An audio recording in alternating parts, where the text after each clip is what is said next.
Welcome back to the channel. We're going to be reading Choosing Beggars again. Our first post, 20,000 piece stained glass window for a shadow in a restaurant newsletter. A little backstory. My dad is 72. He spent 33 years working in a glass factory. They didn't make glass, they cut glass. Not bragging, but my dad is a true artist. He just didn't cut window glass. He cut custom designs and orders. So after COVID hit, I set him up with a YouTube channel. No, I won't share it because I don't share personal info of that level online. Got him all the equipment and showed him the basics of video editing. It's not a huge channel, about 8,000 followers, but he teaches people how to cut glass, tools you'll need, drilling glass, etc. Turns out the craft making crowd was needing this. He tells his viewers to message him with specific questions. Some do. He has his share of trolls, of course, but he called me a little while ago about this message. A restaurant messaged him wanting him to cut a 20,000 piece stained glass window. Dad did this for a church a few decades ago. The church one was 50,000 pieces, and it took him 9 months of work days to complete, so he knew the work involved. Big job, but at least he thought good money, until he read the conditions attached. He would be responsible for half the cost of the glass. He estimated a total of 5,000 in glass. He would be responsible for the tools, which he figured he could use a diamond cutting instead of a wheel and save some money. It needed to be completed, boxed, and at the restaurant in 7 days after the work started. Work must be started within 2 days of accepting.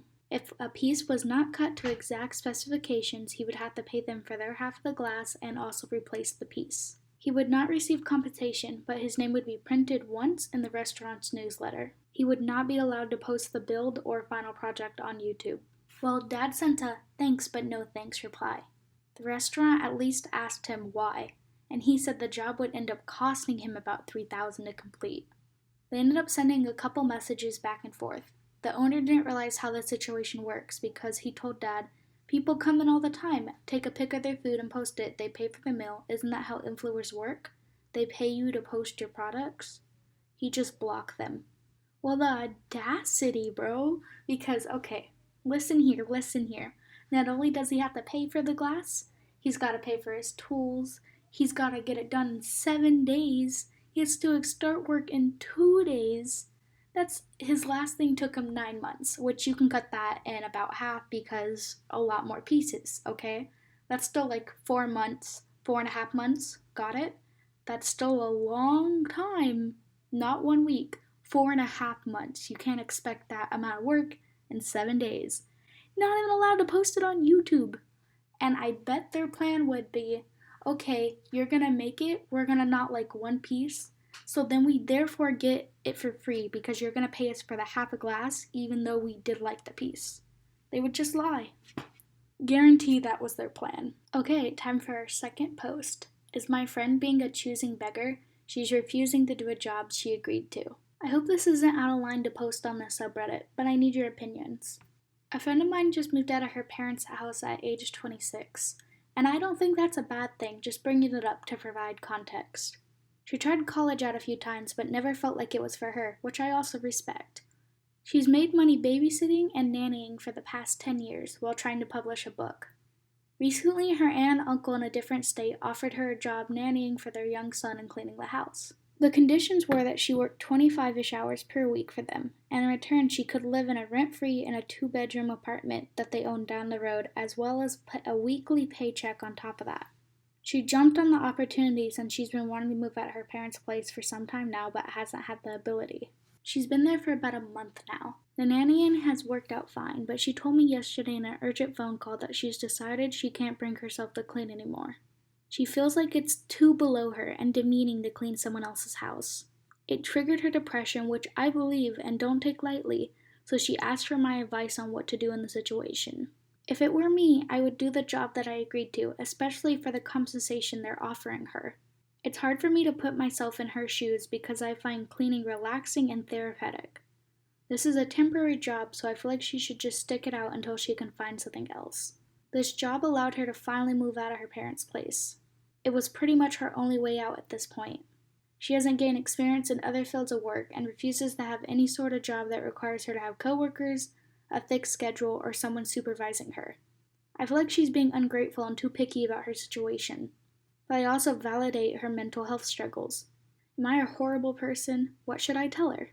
Okay, so this can be tricky because mental health is very, very tricky. While I understand it can trigger her depression, she's also being rude about it because that's like the same as saying maids are trash because they clean other people's houses. No, they're working.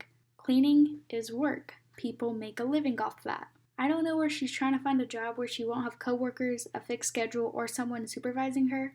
Even with nannying, you have a schedule you gotta stick to, you know what I mean? You have bosses. Shit, that child's your coworker. So, our third post, cousin wants me to make treats for his entire football team for free. So, tonight at Bible study, I had made some peanut butter bars. They are treats made out of peanut butter, graham crackers, sugar, butter, and topped with a peanut butter chocolate mix. It's a very easy recipe and they aren't baked. Started making them 5 years ago and tweaked the recipe a bit to make it better. But I had made some for a birthday party a girl was throwing. I had the treats made, and last minute she told me she didn't want me to come anymore, so instead I went to our family Bible study. My cousin came late from football practice, which is normal. He saw I had made his favorite candy and took a few to munch on. At the end of the teaching, we were just hanging out, and he asked if I could make some for his team for Friday's game since it was the coach's birthday. I said yes and got a piece of paper, tallied up approximately how much it would cost. I asked him how many each person might eat, and he said probably 5 each. So the total came up to around $31.50. That's if I bought everything offhand, not including my labor cost or tax.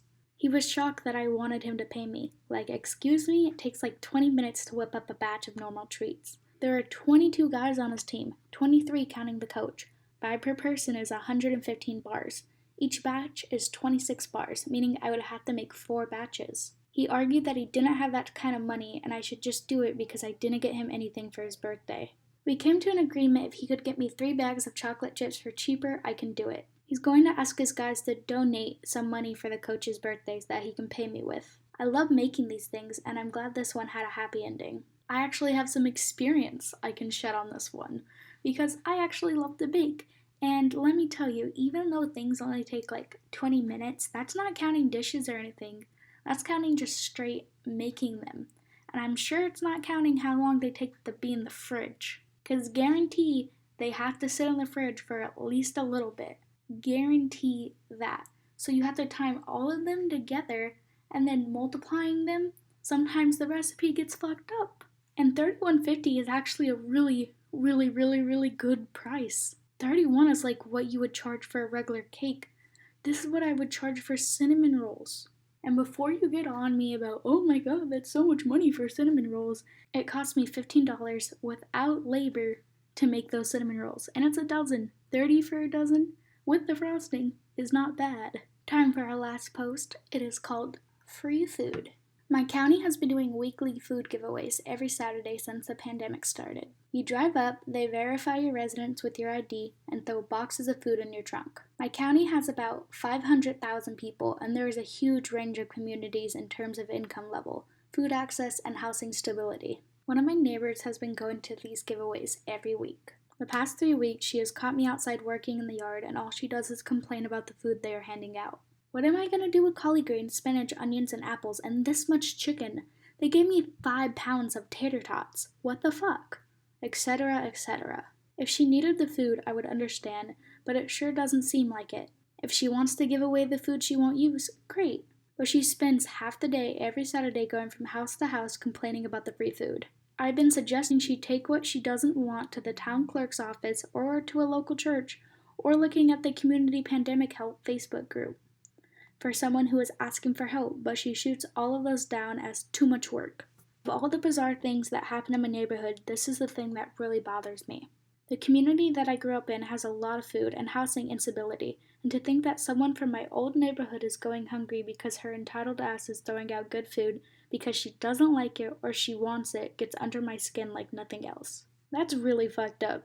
How can you spend half your day complaining, but you don't have the time to go out and you don't even have to do much, just drop it off. Just drop it off at some place that's accepting food. That's all you gotta do. Really, it's not that much work. Well, that's the end of the video. Please like and subscribe and have a wonderful day. You hear me? You better have a wonderful day. I am being straightforward here. Have a wonderful day.